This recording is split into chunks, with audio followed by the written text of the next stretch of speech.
Algo que la mayoría de empresas no tiene, y cuando digo no tiene no me refiero a un modelo de Machine Learning, porque sé que hay muchas empresas que hoy en día lo están implementando. Me refiero es a una plataforma de decisiones completa. Queremos construir plataformas para que las empresas puedan sacar provecho y construir y generar dinero a partir de decisiones y que se toman de forma inteligente. Hola, ¿qué tal? Bienvenido a mi canal. Vamos a estar haciendo desarrollo de software y relacionarlo con ciencia de datos. Vamos a mostrar todo un flujo de extremo a extremo para diferentes proyectos, y la idea de este canal es que puedas aprender cómo puedes hacerlo de una manera ágil, aprender conceptos nuevos, aprender a usar la inteligencia artificial, agentes, código y demás. Mi nombre es Juan Manuel, soy ingeniero de petróleos, me especializo en ciencia de datos y desarrollo de software. Y en este primer video traemos entonces un proyecto que es tipo telco, SaaS, un modelo de suscripción.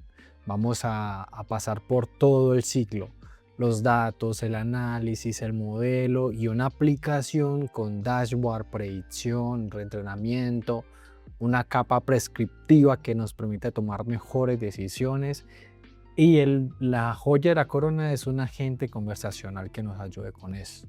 Y pues lo más importante al final es que voy a explicar paso a paso cómo se hace y que sepan que ustedes lo pueden hacer, o si quieren hacerlo en su empresa o quieren aplicarlo, pues me pueden contactar, voy a estar ahí disponible para eso. Bien, ¿qué es lo que vamos a hacer? Vamos a simular una empresa de suscripción.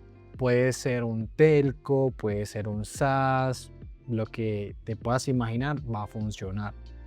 El problema es clásico: las empresas de este tipo pierden clientes y no saben con anticipación quiénes son los clientes que se van a ir, ni cuáles están en riesgo, ni qué hacer. Esto es lo que vamos a resolver. ¿Qué está pasando? ¿Por qué está pasando? ¿Qué clientes van a irse? ¿Qué deberíamos de hacer con cada uno de esos clientes que tienen riesgo de irse? ¿Y cómo mantenemos útil el modelo que vamos a tener en el tiempo? Porque recuerden que el modelo, a medida que se generan nuevos datos, necesita mantenerse vigente con esos datos, porque es un fenómeno que va cambiando con el tiempo. Bien, entonces nosotros tenemos, ya tengo por acá mi proyecto, lo tengo creado, tengo el notebook de Python, tengo el dataset que es el Telco Customer Churn CSV. Esto quiero aclarar que no es un dataset real, es un dataset académico que se utiliza para, eh, para hacer este tipo de análisis de datos. Y pues bueno, después de esa aclaración, es decirles que tiene acerca del dataset 7043 clientes, 21 columnas. Es un proxy perfecto que se comporta casi que igual que una empresa de suscripción. Y entonces yo para eso lo que hago siempre al inicio es claramente leer el dataset. Es un CSV, vamos a utilizar Pandas. Pandas es la librería estándar de Python para realizar este tipo de análisis de datos, y a mí lo que me gusta hacer es sacar un resumen con las columnas que tiene, cuál es el tipo de cada una de esas columnas, cuántos datos no nulos tiene, cuántos datos nulos tiene, y un ejemplo del dato que tiene esas columnas. Entonces acá yo lo muestro, vamos a correrlo, y entonces tenemos columnas como por ejemplo el identificador, género. Esto tenemos por ejemplo esta que es el tiempo que lleva el cliente asociado, tenemos tipo de contrato, método de pago, tenemos servicios contratados, soporte técnico, cargos mensuales, y la más importante, y que es si el cliente hizo churn o no, o sea que abandonó. Y tenemos entonces que ver más o menos si esto sí es coherente, porque tenemos los tipos y pues nosotros tenemos que comparar con los ejemplos. Y acá claramente si tenemos una combinación de caracteres y números, pues estamos viendo un objeto object, ¿sí? Que tiene sentido. Tenemos números enteros y efectivamente son enteros. Acá se puede ver. Y lo demás estamos viendo que son también tipo object.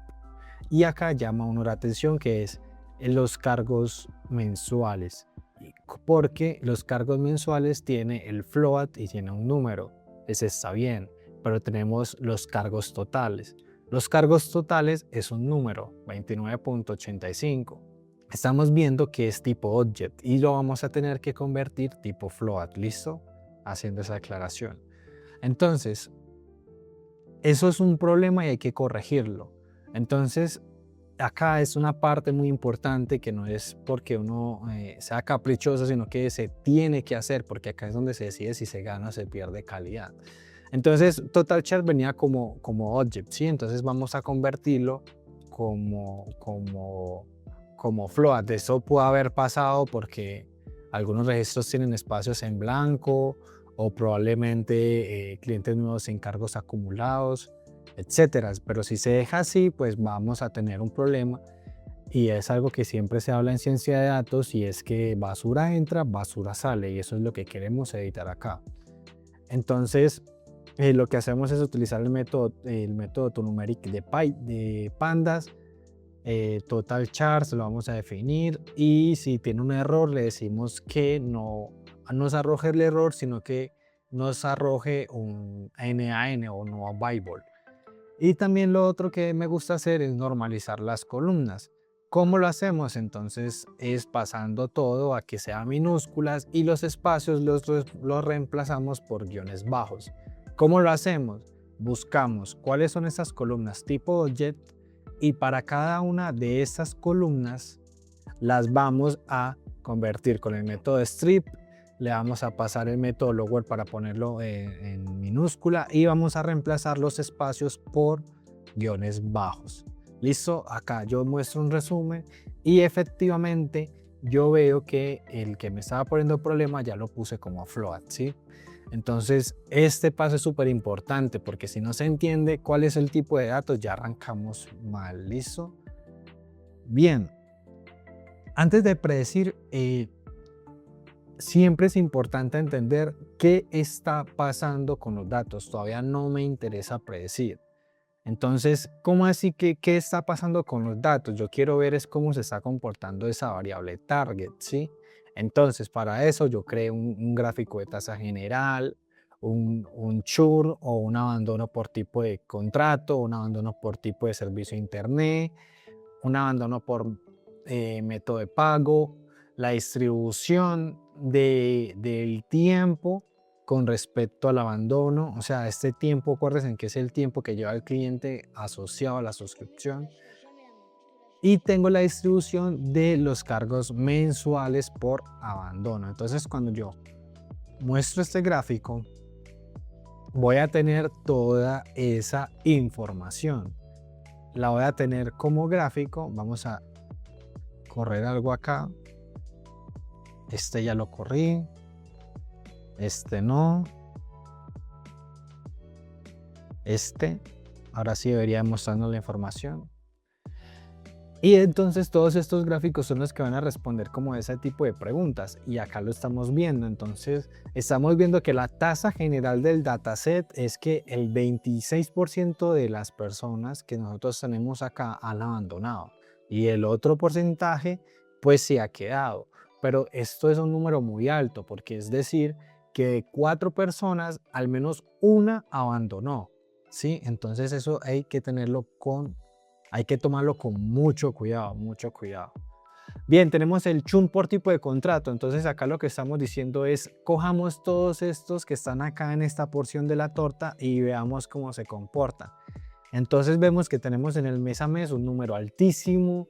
Tenemos también para la fibra óptica un número altísimo. Tenemos para los pagos electrónicos un número altísimo con respecto pues a todos los demás. y que tenemos varias clasificaciones de cada una de ellas que al final vamos a tener que transformarlas para poder utilizarlas en nuestro modelo. Tenemos la distribución, mire que este es el número de meses que lleva el cliente, ¿sí? El número de meses que lleva el cliente. Y claro, si hace abandono, los que son los anaranjados, vemos que al inicio crece mucho, es decir, o sea, al inicio hay muchos que abandonan y con el tiempo, pues este abandono tiende a disminuir. Y los que no abandonan, miren que ahí son los que al inicio se quedan y que permanecen en el tiempo y que al final, después de todo, a pesar del tiempo, siguen quedándose, ¿sí? Ese gráfico es súper importante, es decir, los clientes que tienen menos meses, esto son los que más se van, ¿sí? Y ahora veamos la distribución de cargos mensuales. Vemos que la distribución de cargos mensuales, los que se van, están concentrados entre los 70 y los $100 aproximadamente. Y los que no se van, estamos viendo que tienen cargos mensuales muy bajos, o sea, menos de $30. Claro, hay algunos que tienen mucho, sí, pero están principalmente concentrados en los valores bajos. Entonces esto nos está respondiendo más o menos de decir, venga, es que los que no se van tiene sentido de que no tienen cargos mensuales tan altos, ¿sí? Entonces, un patrón claro que acabamos de encontrar acá y es, los clientes que se van tienen menos meses, ¿sí? Como clientes, claramente, y pagan más por mes, ¿sí? Entonces, ¿qué sería esta región y esta región? Perfecto, ya ahí tenemos una primera comportamiento que nos acerca a los resultados. Listo, entonces vamos con ahora por qué pasa eso. Entonces es un análisis diagnóstico que nos va a decir esto, cuántos clientes hicieron abandono, cuántos no, y por cada variable para que eso nos confirme los patrones que nosotros estamos viendo acá, que nos debería de confirmar eso, ¿sí? Y la segunda parte de un análisis diagnóstico, pues es ver cuáles son esas variables que más tienen influencia, ¿sí? Entonces, vamos con eso. Lo tenemos acá, vamos a correrlo.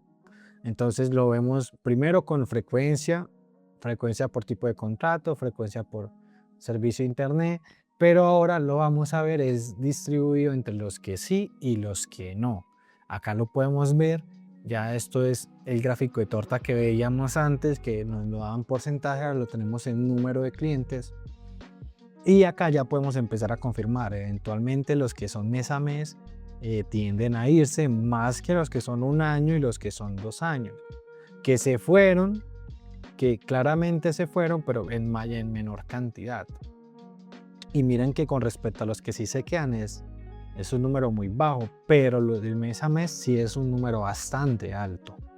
Lo mismo para servicio de internet. Miremos que servicio de internet, la fibra óptica, son los que mayormente se están yendo, y eso pudo haber pasado es porque o de pronto la fibra óptica es más cara y no supera las expectativas de lo que se esperaba. Puede ser una de las opciones. Y también tenemos entonces la frecuencia por método de pago. Tenemos el método electrónico, el método de correo, la transferencia bancaria automática y la tarjeta de crédito automática. Esto hay que tenerlo muy presente, porque cuando son automáticos, pues muchas veces muchas de las personas que tienen suscripciones ni siquiera se acuerdan de que tienen esa suscripción. Entonces tienden a quedarse ahí y listo, la suscripción cobrándose y no pasa nada. Y la distribución que ya veíamos, entonces ahora la vemos es por número de clientes. Ya no la estamos viendo por densidad, sino por número de clientes. Entonces, meses como clientes, vemos que los que abandonan, efectivamente, al inicio es que abandonan y luego con el tiempo es que se están quedando, ¿sí? Y cuando vemos los que no abandonan, son los que principalmente se quedan entre los meses muy largos y los meses muy cortos, pero miren que acá la curva no cae, ¿sí? La curva se mantiene prácticamente constante. Y acá en precios, pues lo estamos viendo y es que los que no abandonan tienen pagos muy bajos, concentrados acá. También tienen, la verdad es que tienen bastantes cobros muy altos, pero la mayoría está concentrada acá. Estamos hablando de más de 1.200 personas, más o menos, más de 1.000 personas aproximadamente. Entonces ya acá uno, pues ya tiene un análisis de por qué es que está pasando eso, y es que hay una relación muy clara entre los que están teniendo un contrato mes a mes, que apenas están empezando y que están pagando demasiado a pesar de que apenas están empezando. Entonces ya ahí estamos teniendo un patrón identificable muy claro. Bien, ahora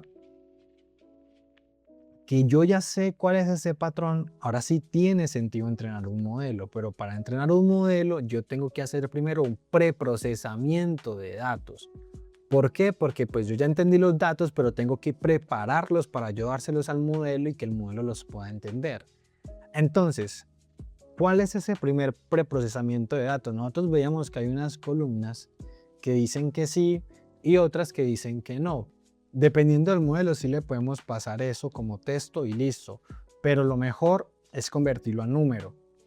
¿Cómo? Entonces hay un mapeo con este método de mapeo que es convertir todo lo que sea que diga que sí, convertirlo en 1 y todo lo que sea que diga que no, convertirlo en 0 para estas columnas que nosotros acá ya las habíamos identificado, que son estas columnas que dicen que sí, que dicen que no, son estas y estas, esta y demás. Entonces cuando ya esas columnas las tengo, entonces yo lo que hago es que las paso acá para que las mapeemos como sí y como no. Para el género también lo mismo, solo que para el género pues ya no va a ser sí y no, sino que va a ser hombre o mujer, y pues de ahí vamos a darle la distinción al modelo con esos dos valores únicos. Y luego tenemos entonces el resto de variables que son string, que tienen diferentes valores únicos por cada columna. Juan, ¿cómo así?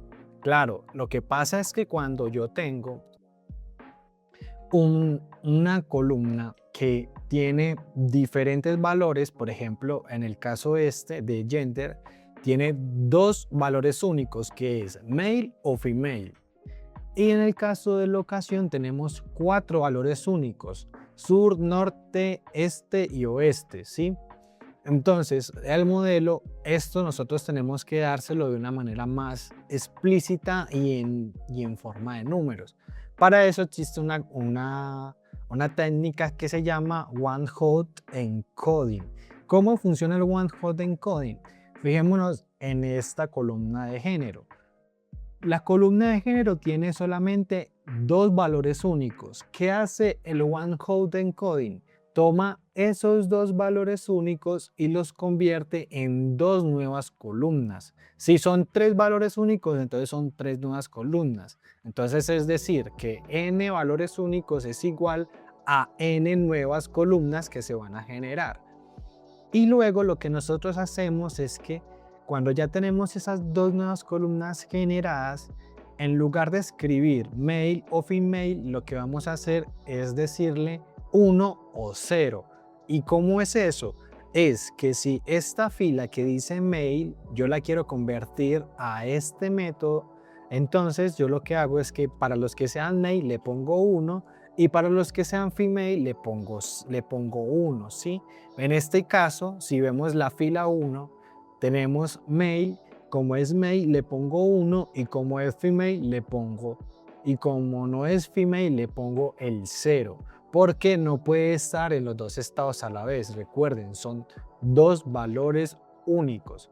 Entonces ya tenemos que el género pues pueden ser estas dos nuevas columnas, pero veamos el caso de las 4 nuevas columnas que se generan con locación.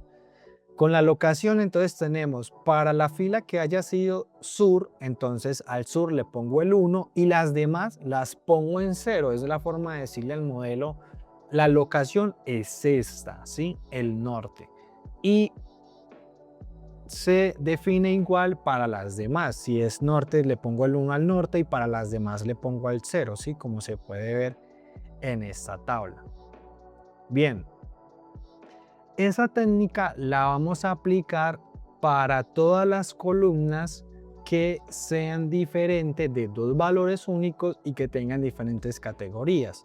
Sí, por ejemplo, método de pago, vimos que tenía ¿cuántas categorías? Tenía 1, 2, 3, 4 categorías. O sea que nos van a resultar 4 columnas nuevas de solamente el método de pago. Entonces eso hay que tenerlo presente. Vamos a correr y entonces recordemos que como se van a generar nuevas columnas, este dataset va a crecer más en columnas. Anteriormente tendríamos 21. Ahora, de acuerdo a este shape que yo estoy haciendo acá, estamos teniendo 31, es decir, se nos adicionó 10 columnas más. Para ver el ejemplo, vámonos acá al final. Tenemos método de pago, tenemos tarjeta de crédito, tenemos electronic check, tenemos mail check. Pero si nos damos cuenta, acá está solamente puesto como false o true. Está puesto como booleano, ¿sí? Como booleano. Entonces esto nosotros lo que tenemos que hacer es convertirlo a números, es decir, unos y ceros. ¿Cómo lo hacemos? Nosotros lo que hacemos es simplemente tomar cuáles son esos que tienen booleanos, luego esas columnas booleanas las vamos a incluir como una lista y para cada una de esas las vamos a convertir en enteros. Automáticamente ya detecta que lo que sea true es 1 y lo que sea false es 0. Bien, acá hacemos una verificación e imprimimos cuáles fueron esas columnas no numéricas que deben de estar como van en encoding y las columnas que se estaban tomando a convertir, ¿sí? Que eran 21 columnas y ahora pues se convirtieron a números enteros. Y ahora tenemos entonces los que son de dos posibles valores, que son si abandona o no, el género, que ya le había dicho que si es femenino es 1, si es masculino es 0, partner, dependiente, servicio telefónico y este BIN. Bien, ya que tenemos eso preparado, entonces ahora nosotros estamos listos para entender cómo se comporta la variable objetivo con respecto a estas nuevas variables que nosotros ya creamos. ¿Cómo las creamos? Con la técnica del One Hot Encoding. Entonces lo que vamos a evaluar es una correlación Pearson. Recuerden que la correlación Pearson lo que nos dice es un valor entre -1 y 1 y un valor que esté más cercano hacia -1 se correlaciona inversamente proporcional. Es decir, que si una variable sube, la otra baja. Y cuando es cercano hacia el +1 es directamente proporcional. Si una variable sube, la otra también va a subir. Eso es importante entenderlo. Y tenemos también la importancia de features. Los features básicamente son las columnas y es qué tan importantes son para el modelo estas características, ¿sí? Entonces yo voy a graficar esa correlación y esa importancia. Entonces tengo acá la correlación Pearson con respecto a mi variable churn. Entonces tenemos acá internet de servicio, fibra óptica, tenemos una correlación positiva 0.3, no es tan alta, tan cercana a 1, pero es una correlación positiva. Veamos esta que es tenor. Entonces recuerden que tenor es los meses que se lleva siendo cliente. Entonces, ¿qué es una correlación negativa para esto? Y es, a mayor tiempo, menos posibilidad tiene ese cliente de abandonar. ¿Listo? O sea, de que hizo churn 1, ¿vale? Entonces eso hay que tenerlo presente. Igual para que si es fibra óptica, pues tiene una correlación positiva. Bien. Ahora veamos la importancia de características y es que tenemos 3 que están altísimas y que son los cargos totales, tenemos el tiempo que lleva siendo cliente teniendo la suscripción y los cargos mensuales. De resto, miren que tienen una importancia bastante baja, que lo que nos dice es que nosotros tenemos 3 drivers que son los fundamentales para eso, listo, que son Total Charge, Tenure y Monthly Charge.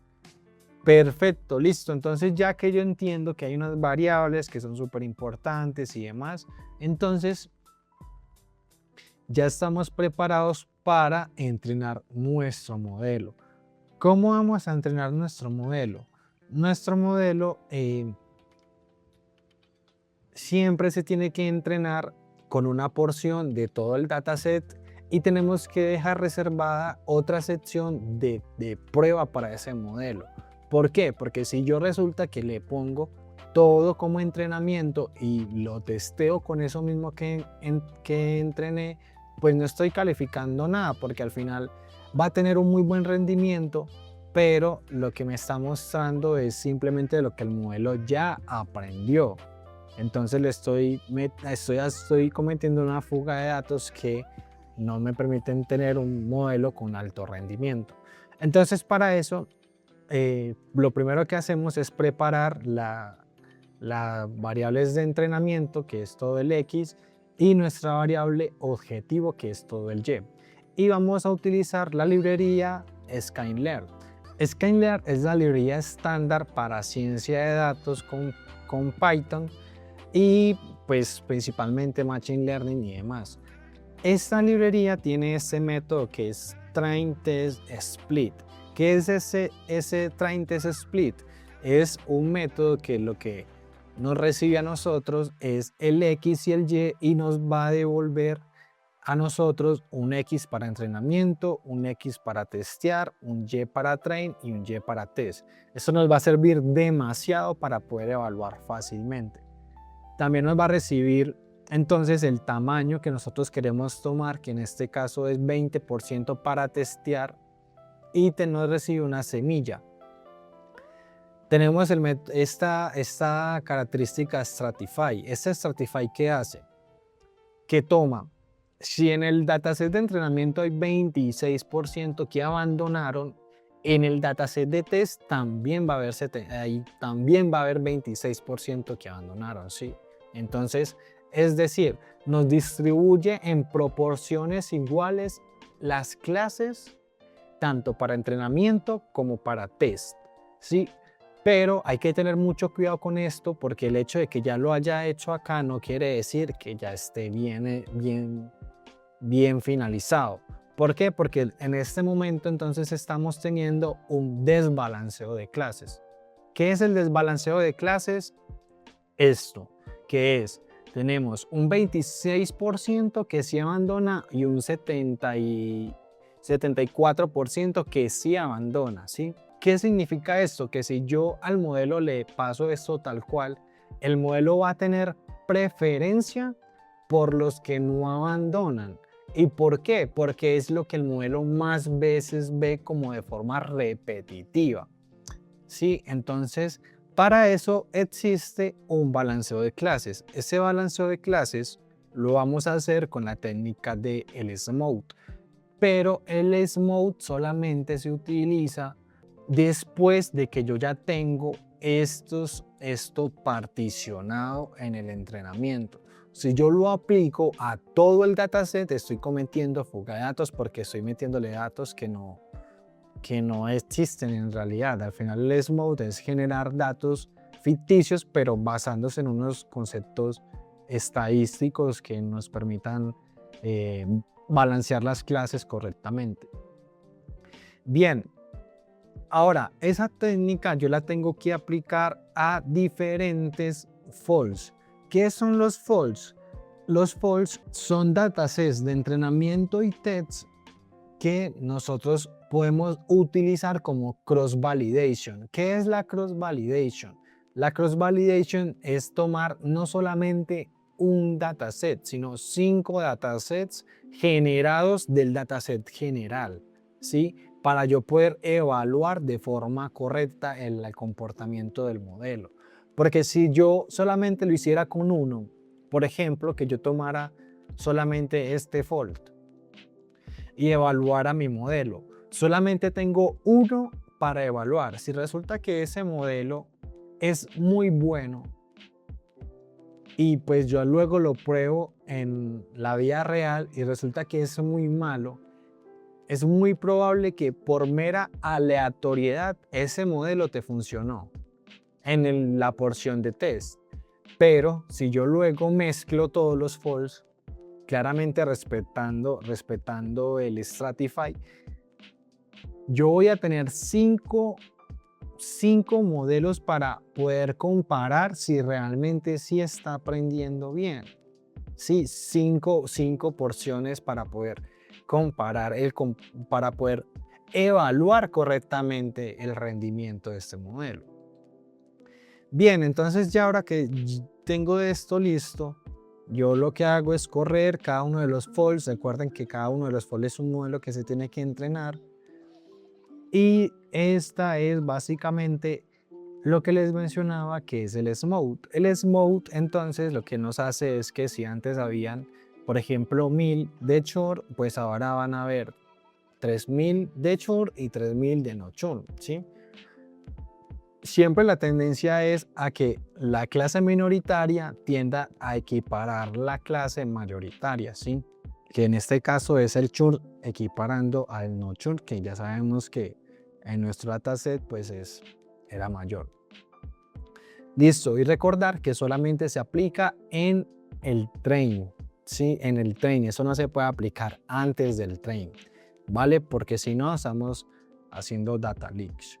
Perfecto, ahora que yo ya tengo esto, yo voy a evaluar las métricas de todos de estos modelos. Estamos comparando el modelo de la regresión logística con el modelo de Random Forest. No me voy a detener esto, hay muchos videos explicándonos estos que realmente no es el objetivo de este video.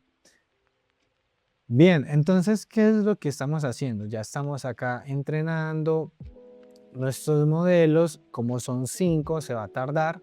Entonces, cuando esto finalice, yo corto y reinicio.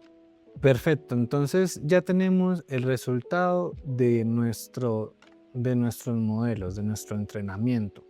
Entonces, cuando ya nosotros evaluamos cada uno de los false, entonces tenemos un promedio de cada una de las métricas que nuestro modelo está arrojando. Cada una de estas métricas tiene una razón de ser. Entonces tenemos el accuracy, que nos dice es qué tan exacto es nuestro modelo, es decir, de todos los que el modelo predice, cuánto porcentaje de esas predicciones es real, ¿sí? Tenemos la precisión, que es de todos los que el modelo predice como short, cuántos realmente sí hicieron short. Ahora, el otro es de los que el modelo me dice a mí, no van a abandonar, pero realmente abandonan, entonces ese hay que tenerle cuidado. Ese hay que tenerle cuidado porque si el modelo me dice a mí no va a abandonar y resulta que el cliente sí se va, pues estoy perdiendo plata, ¿sí? Entonces hay que tener mucho cuidado con esta métrica de acá, ¿vale? Entonces, un resumen corto. La accuracy, pues en realidad no es una métrica que nos está ayudando mucho porque pues es un dataset desbalanceado, ¿sí? Y luego tenemos entonces la precisión que nos dice que de cada 10 clientes más o menos predichos como que iban a abandonar, 5 o 6 realmente lo son, o sea que hay una alta tasa de falsos positivos, ¿sí? Alta tasa de falsos positivos, ¿vale? Entonces, ya ahí tenemos claro que ese modelo se comporta de esta manera, pero ese modelo nosotros lo podemos mejorar. Pero este modelo nosotros lo podemos mejorar, como con regularización. Las métricas que estamos teniendo acá, pues son métricas buenas, pero que se pueden mejorar para que no sean tan tímidas, por así decirlo. Algo que me faltó mostrarles es esta curva ROC. Y la curva ROC básicamente lo que nos dice es el área bajo la curva, entre más cercana a 1, la información que nos da es qué tan bueno es el modelo diferenciando las clases, es decir, qué tan bueno es el modelo diciéndote si es positivo o si es negativo, ¿sí? En este caso, si va a abandonar o no va a abandonar, que también puede diferenciarlos. Entonces, para hacer la regularización, como nosotros estamos usando la regresión logística y Random Forest, cada uno de ellos tiene su forma de ser regularizado. Entonces tenemos para la regresión logística un parámetro C. Ese parámetro C, entonces, para evaluar cuál es el mejor, lo que uno hace o suele hacer es iterar ese valor C para encontrar cuál es el mejor. Nosotros lo que queremos reducir es que los que abandonen sí sean identificados, ¿sí? O sea, que el modelo no se equivoque diciéndonos que va a abandonar, que no va a abandonar y que realmente abandone. Nosotros queremos reducir eso. Entonces uno le apunta a esa métrica. Entonces cuando corremos esto, error de síntesis, ¿dónde? Acá yo lo había visto acá. ¿Así? Creo que está bien.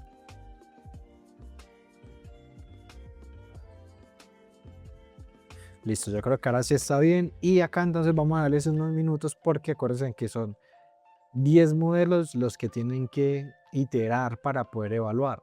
Otra cosa es la profundidad del árbol de decisión o el random forest, ¿sí? Que es qué tantas ramas yo quiero que se despliegue. Como antes no lo habíamos dado el máximo número, pues entonces el modelo tiende a tener overfitting. Y eso también hay que tratar de reducirlo y lo podemos reducir con la regularización de la máxima profundidad de árboles que nosotros queremos que tenga nuestro modelo. Vamos a darle un segundo y cuando finalice vamos a seleccionar nuestro mejor modelo y cuando finalice continuamos. Perfecto, entonces ya tenemos nuestra regularización y ya nos dice que el mejor parámetro para la regresión logística fue irse igual a 0.01, que nos dio un recall de 0.7, o sea que mejoró. O sea que mejoró significativamente. Para el Random Forest tenemos que la máxima profundidad fueron 5 y el mínimo de samples fue 1. Entonces bien, porque nos dio un recall de 0.75. Excelente, o sea que la regularización en este caso sí funcionó bien. Y lo que nos interesa es que se redujo en el test fue esta métrica de acá, que miren que el modelo ahora predice que no va a abandonar y este realmente abandona. Antes teníamos 153, pasamos de 153 a 94. A 94 en este caso, que si lo llevamos a términos de dinero, si nosotros decimos que en promedio una suscripción mensual eran $80 aproximadamente, si pasamos de 152 por 80, estaríamos hablando de una pérdida de $12,000. Bien, entonces ya que sabemos esto, estamos hablando de que podemos estar perdiendo aproximadamente $7,520. Pero si nos damos cuenta, nuestro modelo está diciendo que hay 280 que van a abandonar y que realmente abandonaron, ¿sí? O sea que en realidad estos $7,520 no es pérdida, sino es algo que se ha dejado de ahorrar. ¿Por qué? Porque si yo lo veo como el total, que son 280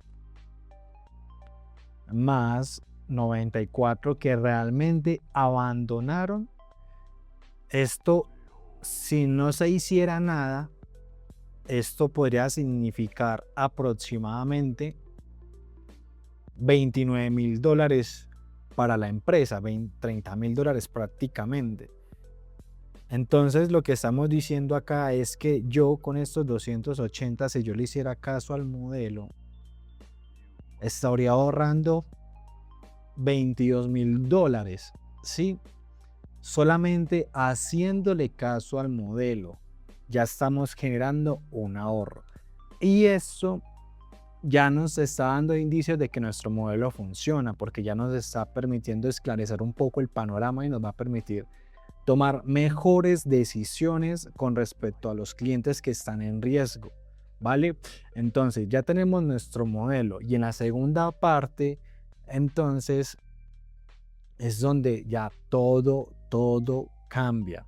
Lo importante es que ya tengo un score, ya tengo las métricas, ya tengo básicamente la evaluación lista.